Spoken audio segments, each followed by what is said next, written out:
exciting to be in Rapid City and see so many people here. It's just incredibly amazing to think that 10 years ago this started in Yankton and a small group of people trying to figure out how they could compare notes to just farm better, and it's turned into something so big. Okay, it's my true honor here to introduce Christine Jones in just a minute, although I see Christine. Are you still in the room or did you run out? There she is. She's over here. Good. She stepped aside. So Christine has become a really good friend. We are on opposite sides of the time zones of this planet and the seasons of this planet, but it is not an unusual morning that one of us is either up early or late at night emailing back and forth, and mostly questions from me, the fool, trying to learn from her about how the soil really works. My own story goes back into 2013, where I became enamored by the science of soil and carbon, and someone said, well, maybe you ought to talk to Christine. And sure enough, I reached out to her, and one of the first data sets I got that told me there was something really big happening in soil came from Christine. So we've become fast friends over the years. I'm sure a lot of you know her by name and reputation. She runs a website that's a great resource for you on soil. Just remember amazingcarbon.com, and you'll find all kinds of papers and information there to help you. One of my favorites that I'll direct you to, I don't know if Tracy Fritsch is in here, but she wrote an article for Acres Magazine a couple of years ago. There was an interview with Christine, and I tell people when they write a Bible of regenerative agriculture, that story will be the chapter of Genesis. It truly is the foundation for how soil works. So without further ado, I'll turn it over to Christine and invite her to come up and give us an in-depth talk. I think the focus today is on how nitrogen works in healthy soil. Thank you, Christine.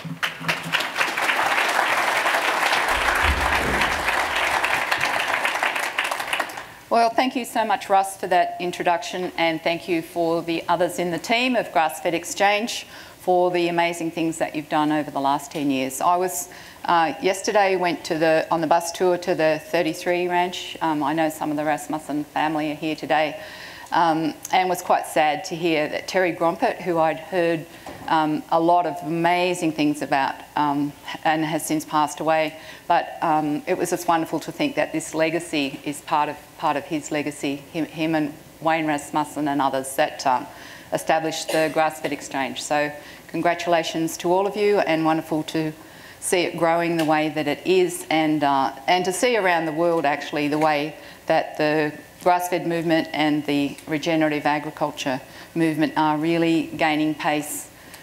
And some of the news that I'm going to talk about this morning is a little daunting, I guess, but then I'm going to move on to some good things about how we can turn it around.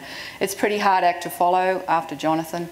Wow, what a gem he is. We need him speaking to as many people as possible around the world, because one of the things that Jonathan said, and I just raced up to my room and included this in my presentation, that, you know, agriculture as it currently stands, or as it is currently practiced, is causing more problems than it's solving.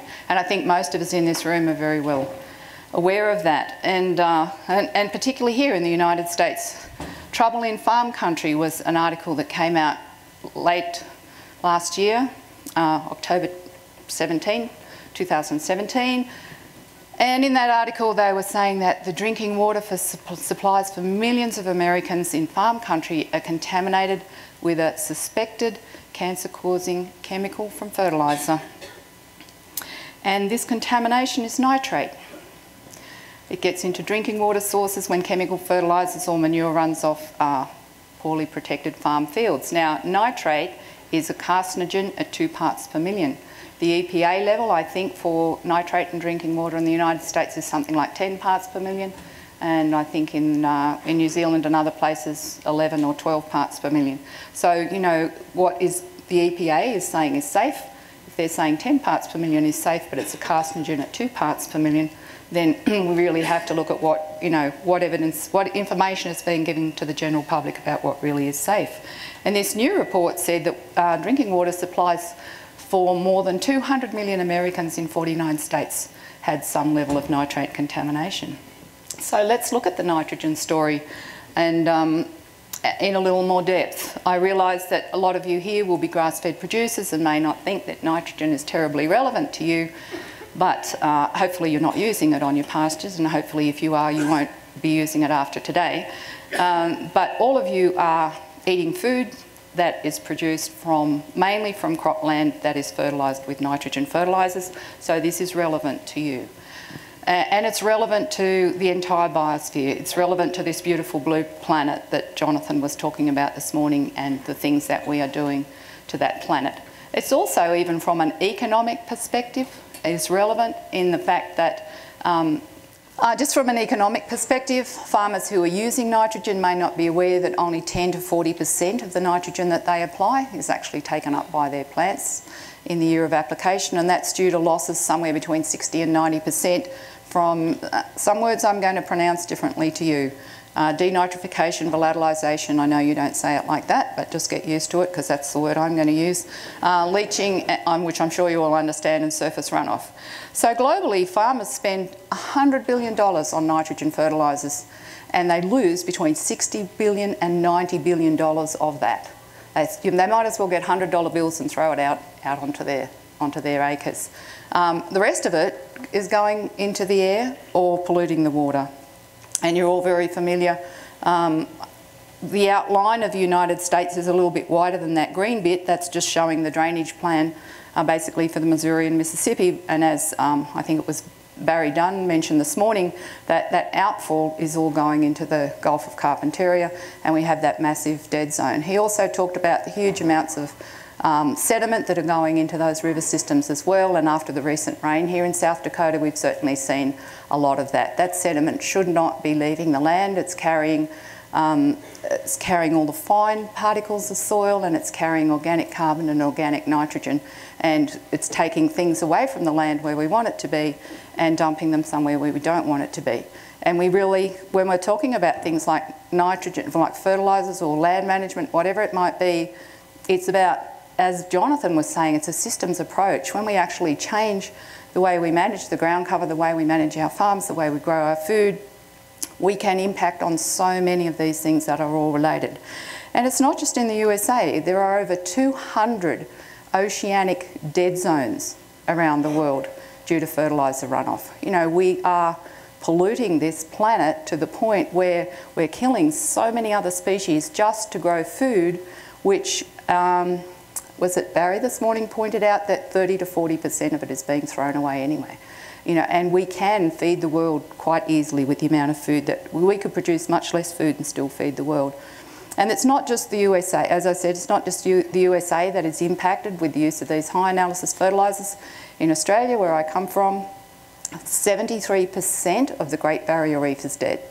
73% is dead. When I was a child, when the tide went out, you could put sand shoes on, joggers, you could walk out on the reef, all the beautiful coloured corals and all the little fishes in the pools. And now you have to get into a high-speed boat and travel for at least an hour and a half offshore to find any reef that's still alive. And we have done that with the way we've produced our food in our country. In China, the soils are suffering from severe soil acidification from the overuse of nitrogen fertilisers, which were given out virtually free by the Chinese government. You know, add in, more things grow, and so they thought this is a great thing to do. Now they've got pHs down to about 3.5. It might as well be battery acid. So the Chinese government now has a policy to reduce nitrogen use by 50% by 2020. That's not very far away.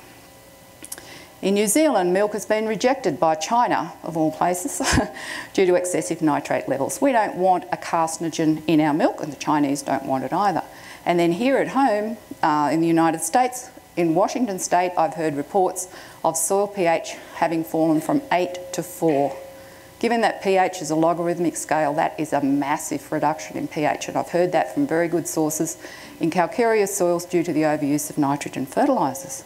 And then if we look, okay, so we're looking at external costs, but what are the actual on-farm costs of using this poison, which is what it is?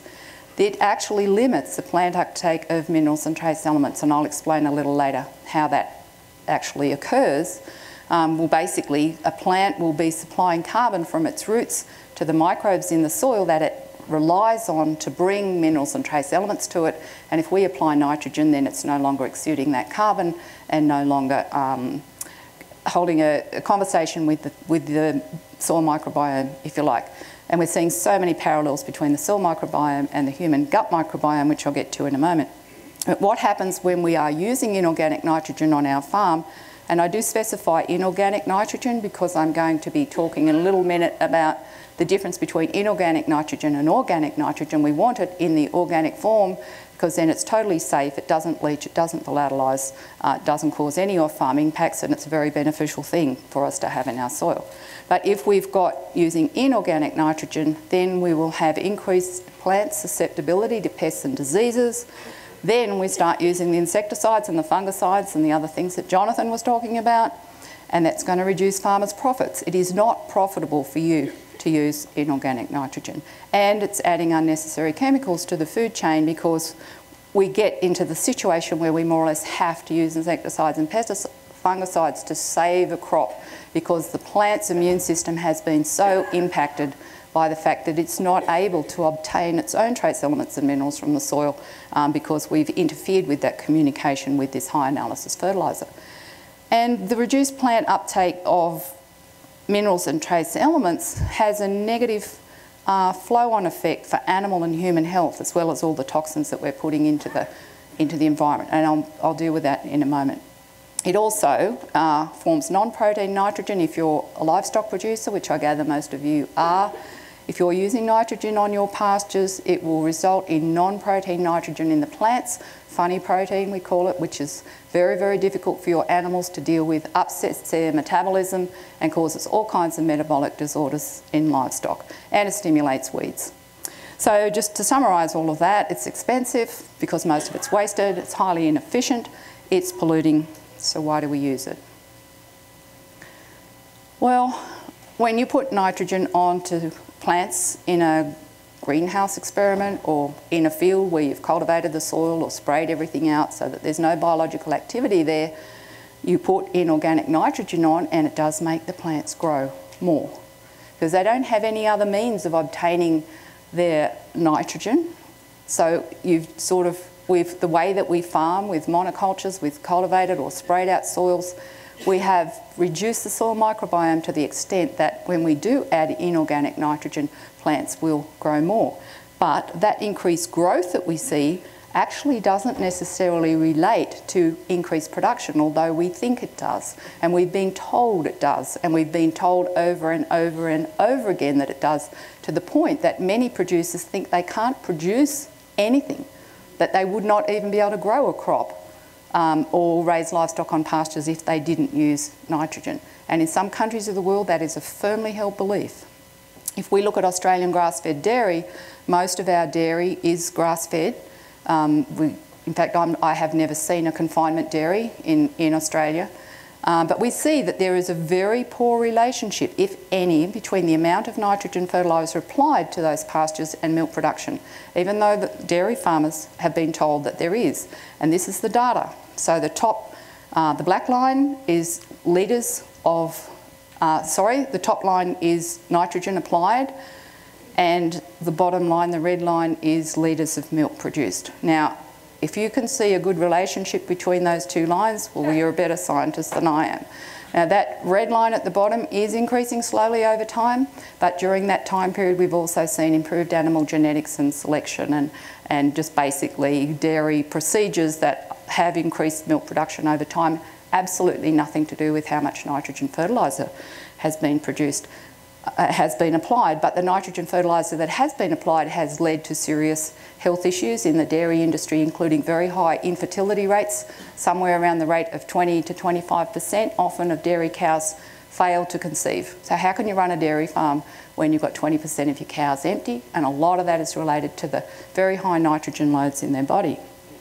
Now, that's milk production. We see a really similar scenario for grains and vegetables that have been grown in high nitrate soils, but this lack of nutrient density in those foods goes largely unrecognised. But let's have a look at what's happening to our health. Just having a little trouble with this clicker here. The USA, you spend around twice as much on healthcare than any other country in the world, but your health and life expectancy rate 17th on the list. So you're spending twice as much on healthcare, but there are 16 other countries that have much healthier populations than you do. And there has been a dramatic increase in the incidence of over 80 autoimmune disorders in recent years. I'm sure there will be people in this room that have one of those or have people in their family that have one of those. They include things like diabetes, cancer, autism, Alzheimer's, dementia, lupus, multiple sclerosis, inflammatory bowel disease, rheumatoid arthritis, and so on. I could keep going. There's another 75. They collectively cost this economy $1.1 trillion a year.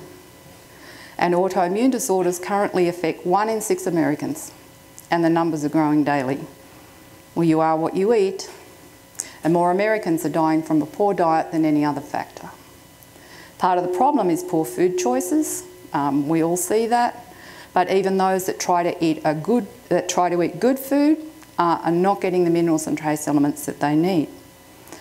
So if we look worldwide, I'm just about finished on the downsides of nitrogen, we find that the excessive use of nitrogen and phosphorus fertilisers, because I haven't got time to talk about phosphorus today, but water-soluble phosphorus will cause just as many problems as water-soluble nitrogen, leads to soil degradation, environmental pollution, reduced soil biodiversity, impacts significantly on microbial communities in the soil, and all of those things as well add to trace element deficiencies in plants, animals and people. So why did we go down this path? Well, part of it is what Jonathan was talking about. Someone's got a product, they've got something they want to sell you, so the science is bought and you're going to be convinced that this is something that you need to use. When somebody contradicts that science, they're ostracised by the scientific community. But not all of it is a conspiracy theory. Some of it is that, well, there has been very much a biased emphasis on inorganic nitrogen in the literature, and that has very much been science being bought. But there was something I was going to explain to you in a minute. I'll just get to that. So what we're seeing in the literature is a deeply held belief, or what we're seeing in the farming community is a deeply held belief that plants can only use nitrogen in what I call the inorganic form. So that's ammonium or nitrate. And just about any textbook that you pick up and read about nitrogen will tell you that this is how plants take nitrogen from the soil, in these forms.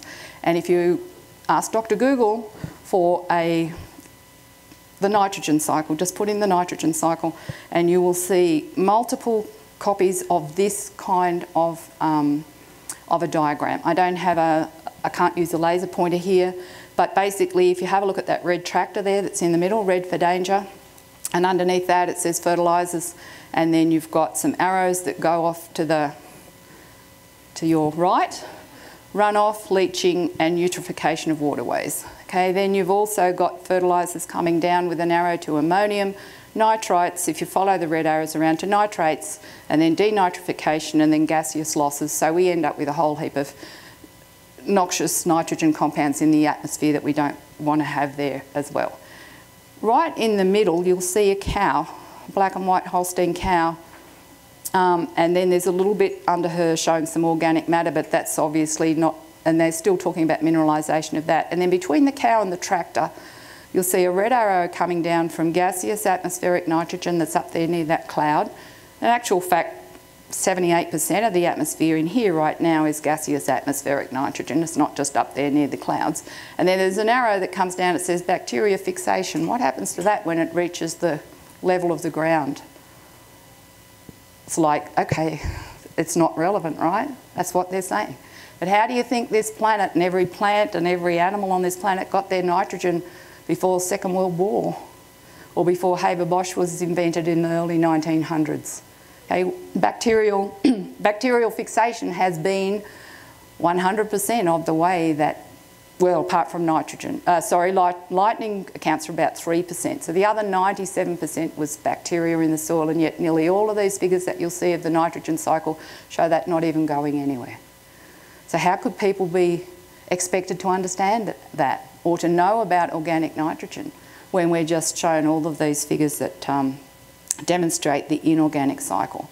And then in the laboratory, in the universities where most of this information has come from, The experiments that have been done that show add nitrogen, plants grow, have been done in soil that's probably been collected months before, stacked up in a big bunker somewhere, so it's totally dead, it's got no plants living in it, keeping it alive, and then it's going to be totally pulverised and homogenised before it goes into a pot experiment. Because if you've got 200 pots in an experiment and you're going to add different things to see what happens, you want the soil to be the same in all of those pots. You don't want to have this pot over here having different amounts of something in it, because then it's going to spoil your experiment. So it's going to be homogenised, pulverised, oftentimes it'll be sterilised, and then we put some plants in and we think that they can grow, like be healthy plants in that soil when there's no soil microbiome there really, and then we add some nitrogen and they grow more.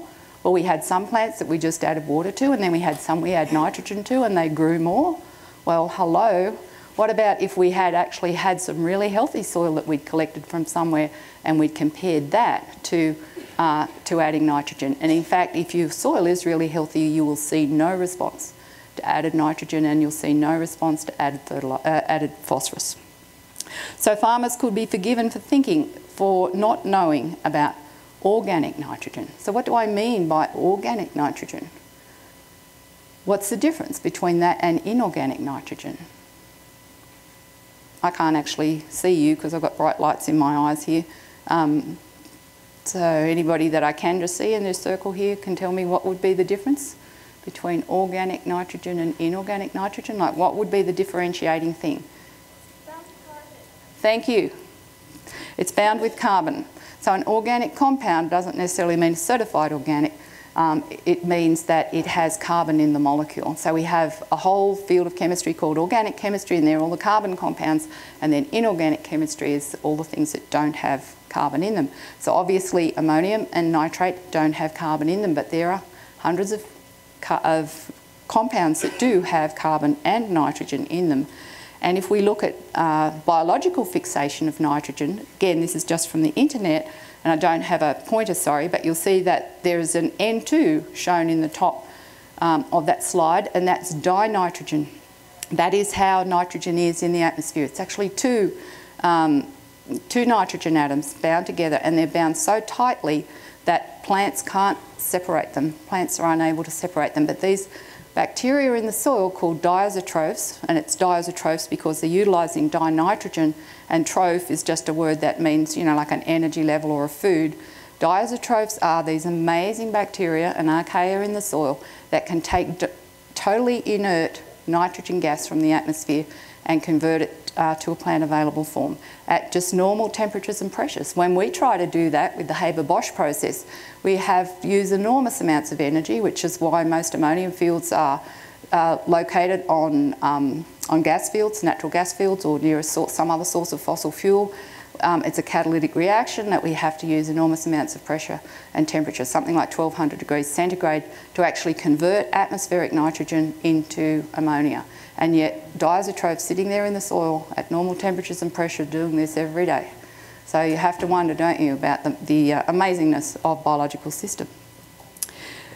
So I'm going to talk more about those bacteria in the soil and how we can look after those to fix the nitrogen that we need. And in actual fact, there are thousands of different microbes across a wide range of environments that are able to fix atmospheric nitrogen.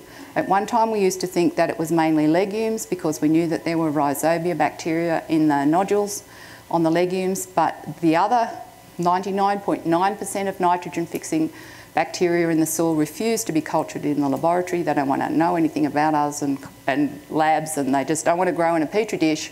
So it's been very hard for us to study those other 99.9%, but we know that they're there because this phenomenon is definitely not restricted to legumes, and when we do DNA analysis or genetic analysis of the soil, we see that there are literally thousands, hundreds of thousands of different kinds of microbes that have the genes for nitrogen fixation.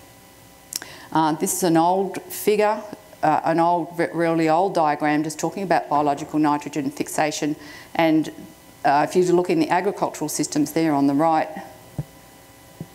you'll see that even then, this is 20 years old at least, they're talking about the different kinds of bacteria associated with cereal crops and other plants, and then all the free-living ones down the bottom. So it's the free-living ones now that we know that there are thousands of. And in fact, all green plants are growing in association with some kind of bacteria that are able to fix nitrogen. Otherwise, they wouldn't be green, because chlorophyll, which is the pigment in plants that absorbs light, is part of a protein complex. And protein is nitrogen and carbohydrate. So if every plant that contains chlorophyll has to have a relationship with nitrogen-fixing bacteria.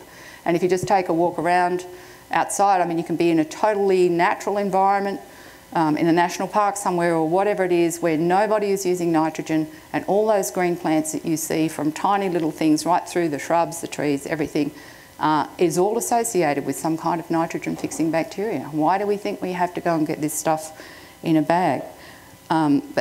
Because the chlorophyll, which is green, can't form without nitrogen, and so we know that all of these free-living or associative or symbiotic nitrogen fixers are there, but they all require an energy source. So anything that's going to be living in the soil around those plant roots or in the plants themselves are going to have to get their energy from somewhere, otherwise they can't be there.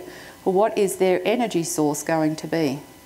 The things that are living in the soil that are fixing nitrogen, where are they getting their energy from? Call it out. From sunlight. Thank you. As we all get our energy from. And we've all heard the photosynthesis story over and over again, but basically, in its simplest form, we know that green plants are actually going to convert light energy to biochemical energy in the forms of sugars, and they're going to translocate that through to the soil to feed the soil microbiome. And in that process of feeding the soil microbiome, they're also going to turn weathered rock minerals into soil, because the soil formation process, there's bidirectional flow of carbon from plants into the soil, and then water and nutrients from the soil back to plants. That's the whole reason that plants are exuding carbon into the soil, is to obtain the minerals and trace elements that they need, but also to support the soil microbiome that's able to bring that water and trace elements back to those plants. So what we see in nature when we take this systems approach that, as Jonathan was talking about this morning, is that the levels of soil organic carbon and organic nitrogen actually increase and decrease together. They're totally, totally linked. If organic carbon levels are increasing in your soil, then organic nitrogen levels are increasing. If organic carbon levels are going down, then organic nitrogen levels are going down. And it's been the huge losses in soil carbon that we've seen on agricultural land over time that has put farmers in the situation where they felt they had to use nitrogen to actually stimulate plant growth.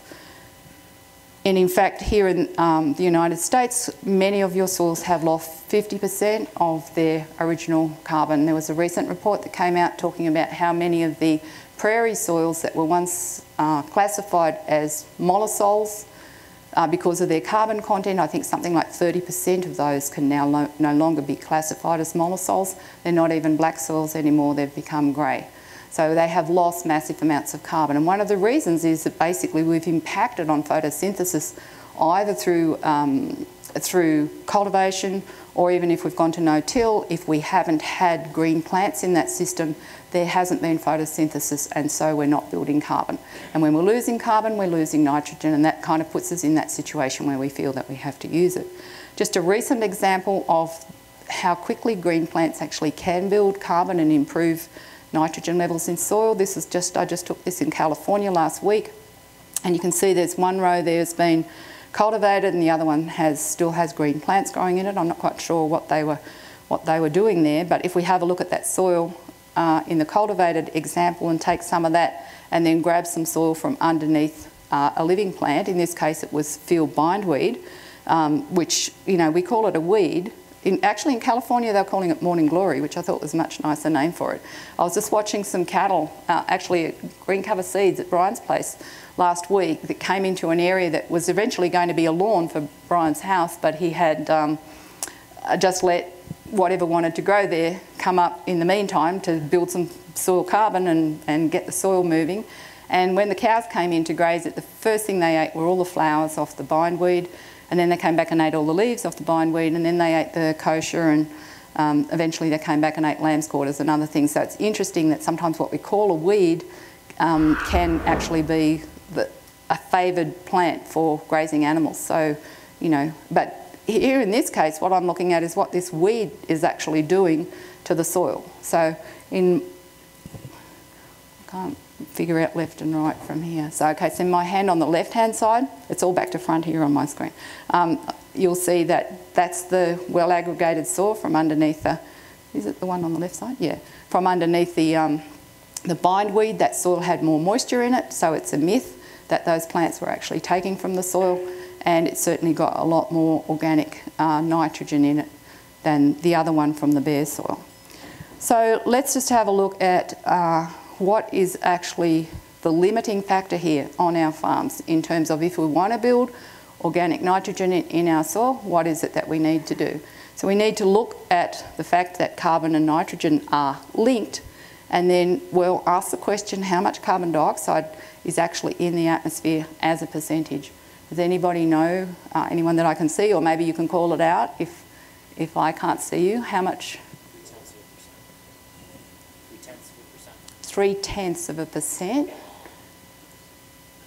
Any advance on 0.3%? Sorry? 17% carbon dioxide in the atmosphere. Any other numbers? 0.04. Okay, thank you. So that's 0.04 of a percent, yeah. So 0.04% carbon dioxide in the atmosphere. It's a trace gas. Now, I told you how much nitrogen was in the atmosphere before. Does anyone remember, or anyone know off the top of their head how much nitrogen as a percentage? 78%, okay. Which means, I forgot to convert this to, I meant to convert this to acres, but 78 in metric terms, 78% nitrogen in the atmosphere means there's 78,000 tonnes of nitrogen sitting above every hectare of land. I think in acres it's probably something like 38,000 tonnes sitting above every acre of land. It's a lot, anyway. So you probably, you know, why do we go out and buy it in a bag when there's so much of it just sitting there? So if nitrogen is 78%, what's the second most abundant element in the atmosphere? Oxygen. And how much of that is there? 21%. So what happens if we add nitrogen and oxygen together? 99% of the atmosphere is made of nitrogen and oxygen. So all of the other gases, including carbon dioxide, make up the remaining 1%. So hydrogen, helium, argon, all of those things, they're all trace gases. Well, what's the limiting factor here? If carbon is 0.04% of the atmosphere and nitrogen is 78% of the atmosphere, what is the limiting factor? Is it carbon or is it nitrogen? Is it something to do, the issues that we have about not being able to access enough of the carbon? Is that the weak point? Is that the weak link in the chain? Why are we ignoring that and just pouring on N, most of which is not being taken up by the plants anyway, most of which is going somewhere else and causing a problem, most of which is ending up to us all eating food that doesn't have the minerals and trace elements that we need? So the underlying issue about all of this is really the way that we've been taught to view soil, because we've been shown that, like, you have soil and plants growing in soil and then animals eating those plants, and if there's something not right about those plants or our animals aren't growing as fast as we like, we want to rush off and take a soil sample, send it off to the lab and find, well, what's missing from my soil? What can I add to make this soil work? And we've all been very much taught along that track. But if we then go back and say, all right, well, it's green plants is what we need to actually build that topsoil, to put lots of carbon in that soil, put lots of organic nitrogen in that soil. We need to have as much green plants, as much photosynthesis as possible. And when we recognise that it's actually photosynthesis, not soil, that forms the base of the pyramid of life, and it's the thing that we need to be really looking at on our ranches and our farms, that it works like this. With photosynthesis is where we should be directing our energies rather than sending something off to a lab to get it tested. We need to look at the roots, we need to look at the associated microbes, and then we can see what's happening to our soil and how much nitrogen we'd have in there, for example. When we start looking at plant roots, we want to see whether they have rhizoshoots forming around them. So a riser sheath is that column of soil that's around a plant root that's actually going to create the protected environment that enables the microbes living around that root to fix atmospheric nitrogen, because they cannot fix atmospheric nitrogen in the presence of oxygen. They have to be in a low oxygen environment because the enzyme that they use, nitrogen reductase, is inhibited by oxygen. So when we see riser sheaths on plant roots, we know that they're fixing nitrogen. That one that I showed you before was a grass plant, and then this is a non-grass, but it's not a legume. So you don't have to rely on legumes for nitrogen fixing once you realise that every plant is capable of forming riser sheaths and fixing nitrogen. If we look inside that riser sheath to see what's happening in there, this is magnified 300 times. We see these amazing linkages between the plant root, which is sort of on the top left-hand side, and then you've got the soil particles, and you can see all the hyphae of beneficial fungi. Some of those will be mycorrhizal, some of those will be trichoderma, some of those will just be beneficial saprotrophic fungi that are all helping to pull those soil particles together and create that environment around a plant root which is absolutely full of energy. Because you see those little droplets there? That's exudates coming out of plant roots that are loaded with all kinds of goodies for microbes living in that environment. So the plant is deliberately exuding those organic compounds to stimulate the soil microbiome, to communicate with it, to form a riser sheath and create an environment where nitrogen can be fixed. At magnification not quite as low as the other one, it looks something like this. So now we need to know, well, what is actually happening inside that protected environment that's so special? Why is this so important to us? And this is a great diagram from Rudy Garcia within RCS that I've used over and over again. It's in an article on my website that I think Russ mentioned, Amazing Carbon. And if you look at Nitrogen, the Double-Edged Sword, which is the same title as used for this presentation, you'll see this diagram and a lot more information about it than I have time to talk to you about today. But the green thing in the middle is basically a plant root tip, and then there are some fine root hairs, the green bits coming out to the side. It's shown as a blue circle because macro aggregates, well, this is it's a cluster of soil particles around a plant root that we call a macro aggregate, has a higher moisture content on the inside than it does on the outside, and importantly it has a lower oxygen content on the inside than the outside, because some of those little yellow ellipses that you can see all through there, they are colonies of bacteria, and some of those are nitrogen fixing bacteria. They're getting all their energy from that plant and they're able to fix nitrogen in that protected environment that's created around a plant root. If you look at plant roots and they're totally clean and they don't have soil particles sticking to them, that plant is not fixing nitrogen. The other thing that's happening inside that macro aggregate, or the riser sheaths, which I don't really have time to go into too much detail today, but I just wanted to point this out.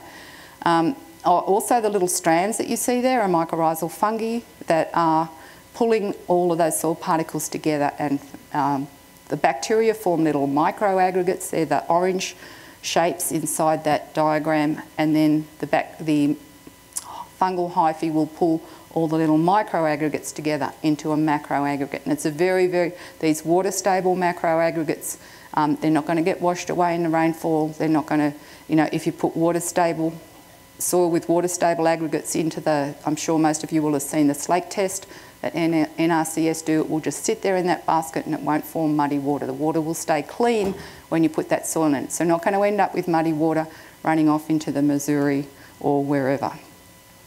But importantly, what is being formed in that microsite, in that microbial hotspot in the soil, is humus. And the reason I wanted to mention the nitrogen fixing bacteria in there is because humus always contains nitrogen.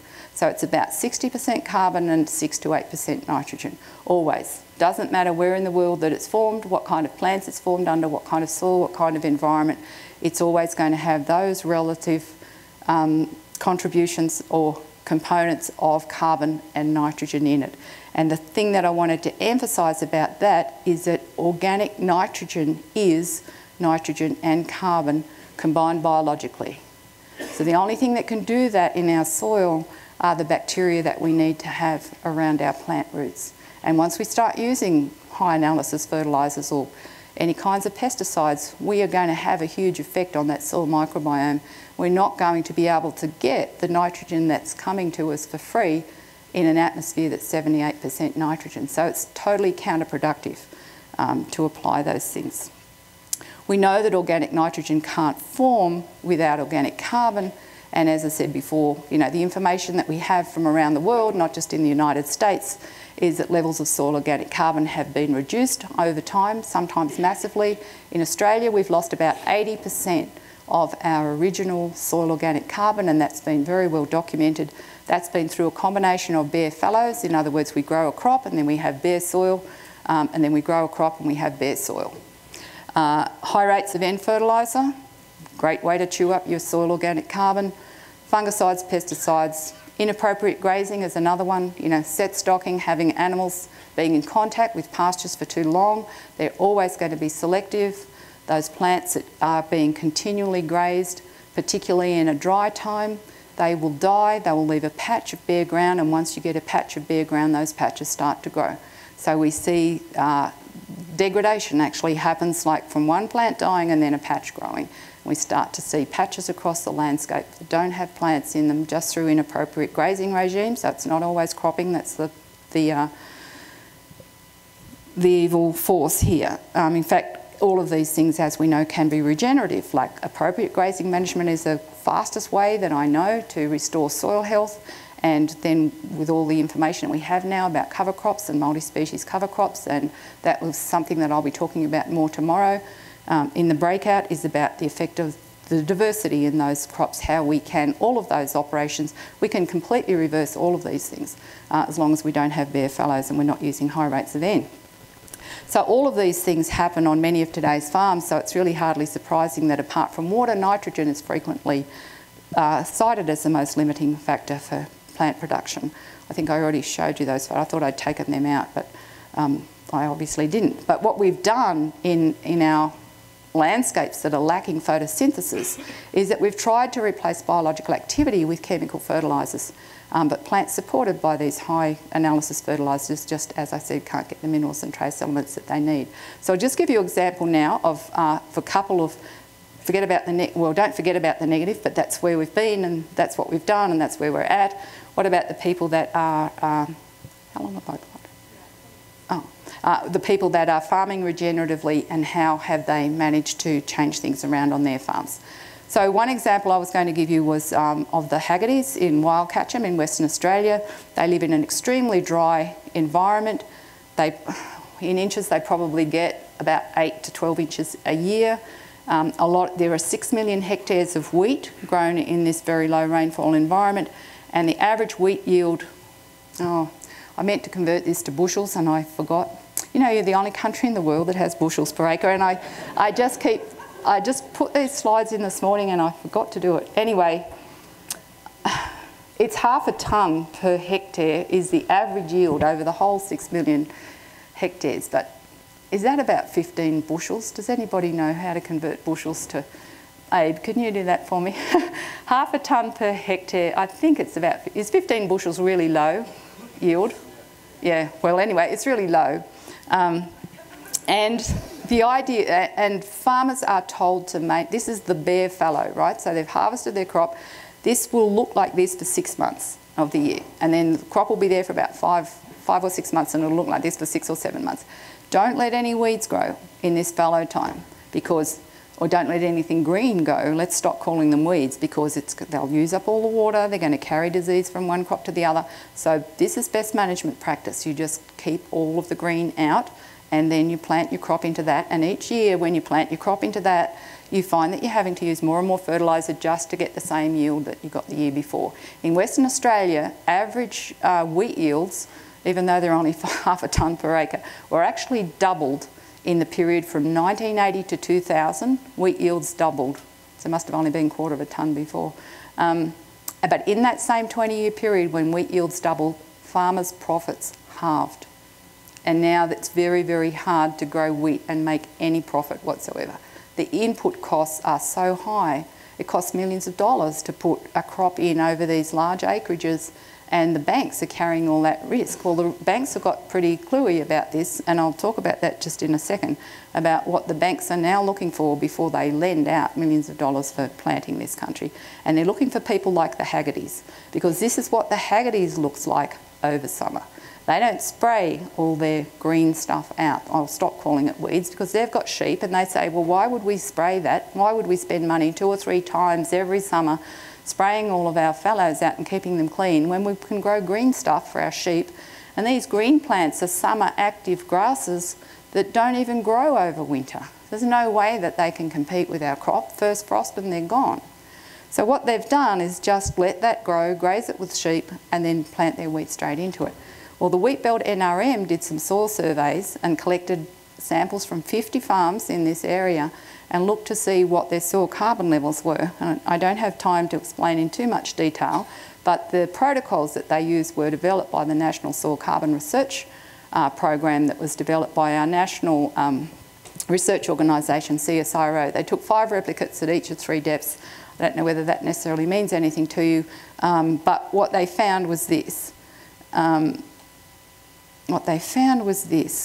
Compared to their neighbours, the Haggertys had 41.5% more soil carbon, 27.7% more soil nitrogen, and their water holding capacity had increased 13%, despite the fact that everybody said if you've got plants over summer, they're going to utilise all the water and you're going to end up with a droughted crop. And if we look to see where that carbon and nitrogen were built in their soil profile, what we see is that the improvements in soil carbon were more pronounced at depth. For some reason, this is not wanting to cooperate.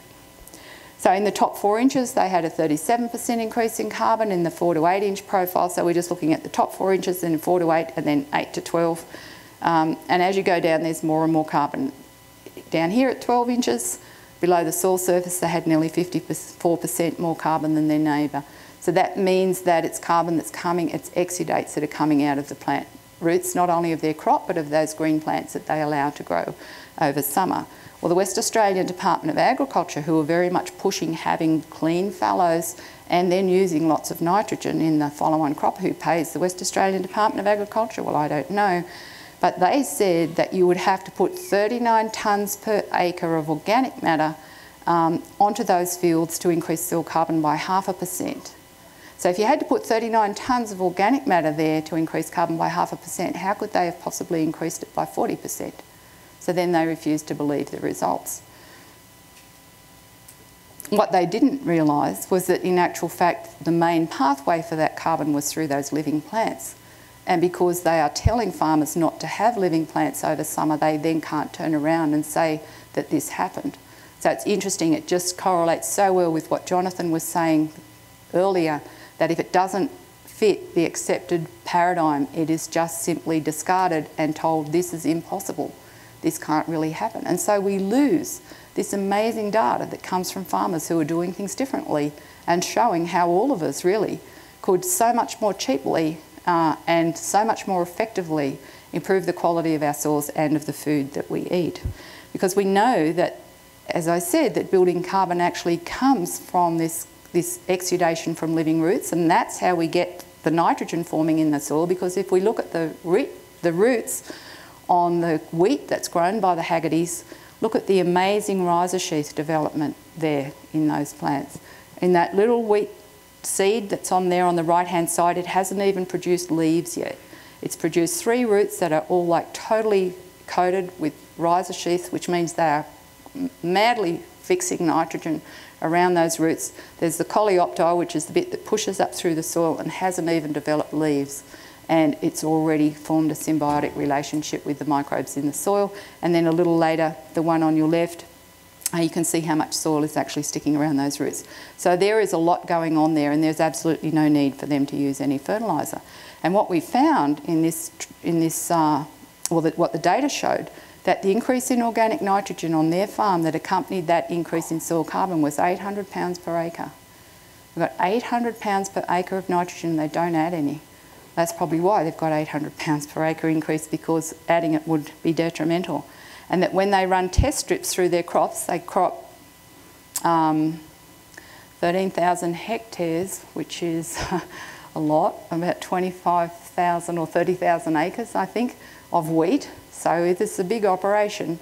And they run test strips every year. They always run test strips of 100 pounds per acre of monoammonium phosphate or diammonium phosphate just to make sure.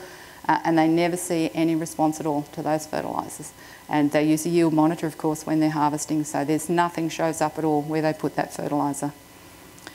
So I just mentioned before about the banks. The banks are getting really interested in this because these guys basically can't fail. And so the banks are now getting together and looking at how do we classify, you know, what a regenerative farmer is, and how do we find some simple ways of determining how well they're looking after the biology in their soil. And we are going to preferentially lend to those people because there's much less risk for us as a bank to lend to those people, because if all else fails, even in this situation, and they've got livestock, they can eat their mistakes, right? If for some reason, or if there was a massive drought and they got nothing, although they get through the droughts when their neighbours don't because their soil's got so much more resilience, but at the very worst they could, because they've got livestock, could still eat that crop. And I think maybe one of the reasons that the Department of Ag is just so blinkered and absolutely not looking at this data is because about 20 years ago they told everybody that had livestock to get rid of your livestock, just focus on growing grain, get rid of all your internal fencing, fill in all your water storages, and just go 100% grain production because that's the most profitable way to use this country. So there's been a really big emphasis on getting livestock out of the cropping regions, and now people who are using livestock and regenerating their soils are being shunned. So if we just have a quick look at how plant roots actually respond when we do add inorganic N to the soil, just really quickly, and then I want to get on to something else. This photograph here, you can see that the wheat is a slight reddish colour, and as Jonathan said, you know, seeds are not naturally red, blue, purple, whatever colours we see. They've had some kind of a dressing put on them, probably an insecticide, but definitely a fungicide. And you can see that the roots that are coming out, see those horizontal white roots? There is no relationship between those roots and that soil. Those roots are not communicating with the soil microbiome. There is no way that they're going to be able to fix nitrogen because of the chemicals that have been used there. In this next photo, the plant that's on your right-hand side, is it? Yeah, on your right-hand side, it's had 100 kilograms per hectare of diammonium phosphate placed under that seed. It's got a really short root system, and the plants on the left are grown in a biological system on a research farm only metres away. You can see they've got much deeper roots and they've got lots of soil sticking around the roots. It's really interesting that when people move away from high analysis fertilisers and perhaps use some kind of there's a whole lot of other sorts of biological products that you can use, like worm leachates and seaweed extracts and fish hydrolysates or milk, or you know, like there are a wide range of products that you can use rather than high analysis fertilisers. One of the first things they say is the root systems on our plants are triple or quadruple what they were when we were using high analysis fertiliser, and they're so impressed with the product that they're using, and I go, no, they are supposed to be triple or quadruple what they are when you're using high analysis fertiliser. What you're seeing now is normal. Like you've just taken the high analysis fertiliser away and now you have normal roots on your plants. It's not necessarily the product that you've been using. So just another, so what I usually see is this kind of a contrast between where high analysis fertiliser has been used and then where a biological fertiliser has been used. I saw something really interesting in Finland last year, and these people were had compared 20 different biological fertilisers. So I was expecting to see like really good root systems on all of these plants. They had it all beautifully laid out. They had 3 replications of everything, and we dug the plant roots up and had a look at them, and what we found was that if you look at that, you can see right at the soil surface the roots all have riser sheaths, and then further down the roots are really clean, which wasn't what I was expecting. And if we look close up at one of those plants, you'll see all the roots at the top have soil clustered around them. They have riser sheaths, and then the roots at the bottom are really clean. And we found this under every single one of the 20 plants that we looked at. So I don't know whether you can make out, can you see the seeds there? And then from the seeds down, all the roots are clean, and then from the seeds up, the roots are doing what plant roots are supposed to do and communicating with the soil. And it's like, this just went on for 20, and I just couldn't figure it out. I'm going, this is really weird. I'm not expecting to see this in a biological fertiliser trial. We went back to the farmhouse for lunch, and I said to Sarah, you know, it's like there's some kind of poison or something. There must be, this soil must have all been poisoned here for some reason, and maybe the biological fertilisers like just helped with the top bit. I said, you didn't put anything under the seed? And she's going, no, no, no. And I said, well, you didn't put nitrogen under the seed, did you? I mean, like, I hadn't even thought, why would you put nitrogen? In a biological fertiliser trial, why would you put nitrogen under the seed? And she goes, oh, yes. She said, we had a scientist, you know, a professor from the local university, said that these biological products that we were using had really different carbon to nitrogen ratios. Like some of them were pig slurry, which is going to have lots of available nitrogen, and other ones were byproducts of the paper industry. Like there's a lot of forestry in Finland, so there's a lot of paper products and timber products, and there was sort of like paper pulp type things that had been composted that would have had a very high carbon to nitrogen ratio. So the professor said, well, if you really want to see what the product itself is doing, we need to take nitrogen out of the equation. So we'll put 80 units of N under the whole trial to equalise the N, and then you can just see what the biological fertilisers do. Well, putting 80 units of N under the whole trial totally nuked it, because every single treatment had plants that looked like that with no communication with the soil microbiome beneath the seed, and basically the results were the same for all of them. So I think that was a really clear example for me that even on one plant where it's in contact with N, it's just not communicating with the soil. So we have to remember that these inputs from roots that actually build soil around the rhiza sheath are the important thing that we need to build carbon and organic nitrogen. But it's not enough just to have green plants. This is where I sort of want to conclude, because this is going to lead into the breakout tomorrow. And as Jonathan mentioned, diversity really matters. It matters for so many things. Just to give you a couple of examples, this is the Dianne experiment in eastern Germany, where they've been running this for 15 years. They have lots and lots of data and lots of papers that have come out of it. Lots of scientific, you know, peer-reviewed international scientific journals, etc. But one of the things that they found in this experiment, where they've grown a whole lot of different plants together, was they had 1, 2, 4, 8 or 16 different kinds of plants growing in their test plots. So if they just, and then they compared that with using nitrogen. So they might have had just one plant growing in an area with none 100 or 200 pounds of nitrogen per acre per year. Or they might have had right up to 16 plants just growing in an area with none 100 or 200 pounds of nitrogen per acre per year. So it's a multifactorial experiment. And what they found was that if they had 8 or 16 different kinds of plants growing together, that they produced more biomass than having 1 or 2 different kinds of plants with 200 pounds of nitrogen per acre per year.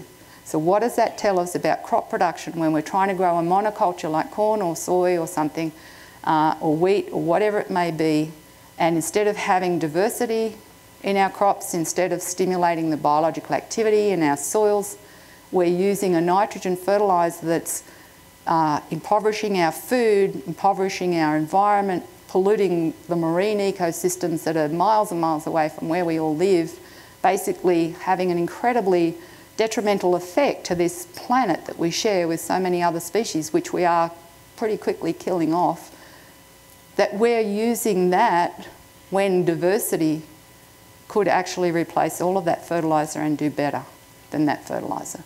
Why are we not looking at that? Good question. The other thing that they found was that soil carbon increased with plant species richness, which probably explains why those diverse plots actually did better, because if soil carbon's increasing, then organic nitrogen is increasing. They found that monocultures declined over time. It was very, very difficult to keep them productive, and that their high diversity plots, they actually went up to 16 plant species mixed into 60, mixed together in some of their plots. But their high diversity plots, even with 8 or 16 different kinds of plants, accumulated 21.8% more organic carbon and nitrogen than the low diversity plots. There's also been multiple experiments around the world that have shown you don't have to have nitrogen in there in those, you don't have to have legumes in there in those diverse mixes.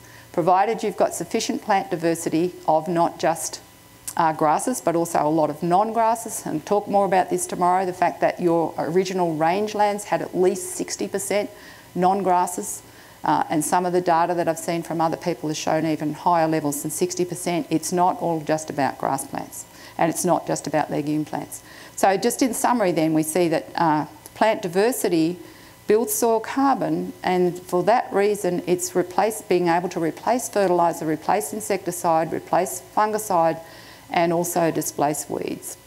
So just a few examples. This is monoculture radish grown on a demonstration trial farm in Ontario in Canada, and right next to it is radish with only oats, phacelia and sunflower in it. No nitrogen deficiency where it's grown in the mixture. Where it's grown on its own, it's nitrogen deficient, even though the whole thing had received base fertiliser. If I put those two slides together, you can see how much difference that little bit of diversity has made to those radish plants. So if we're looking at accessing atmospheric nitrogen, we have to remember that those nitrogen-fixing bacteria are going to be within aggregates or within riser sheaths on or near plant roots, so we have to have plants for a start, and then a great diversity of plants is going to be important for that. So if we can optimise photosynthesis through diversity and appropriate grazing management, I guess grazing management hopefully is something that will be discussed over the next 2 days, all of these things are going to optimise plant nutrition. And just to give an example of the role of diversity, this is a wheat crop in Australia that is droughted, and it's not going to make it through to yield, but where the crop was planted along where there was a fence line, the fence has been taken out and the crop has just been planted across that whole area, including the fence line. That fence line for 30 years has had weeds growing in it that have been able to, a great diversity of weeds that have been able to grow at any time of the year when it rained. Just like your original rangelands with a really wide diversity of plants can grow at any time that it rains, therefore photosynthesise at any time that it's possible and build soil carbon and increase organic nitrogen. So you can see that wheat that's growing where the fence line was is absolutely not droughted, and yet the rest of the crop has failed. So it's a really good demonstration of what we have done. That soil's never been cultivated, it's only ever been direct drilled, but that wheat's been sown with nitrogen fertiliser under it, and it's just been a monoculture of wheat and a bare fallow, monoculture of wheat, bare fallow. So we have created the droughts, and we have created lack of soil fertility through not understanding about the role of photosynthesis and particularly the role of diversity. If you want to wean off nitrogen fertiliser and you've been using it for a long time, don't go cold turkey. This will all be in the article on my website if you want to check it there. You just need to reduce it slowly over time. I won't elaborate on that because I have run out of time. But just reduce 20%, 30%, 50%. You don't have to cut it out altogether. A little bit of inorganic nitrogen isn't a problem as long as it's a low rate. But what I did want to say about, because we're talking about grass-fed beef here today, is that pasture diversity really is the key to good quality grass-fed beef.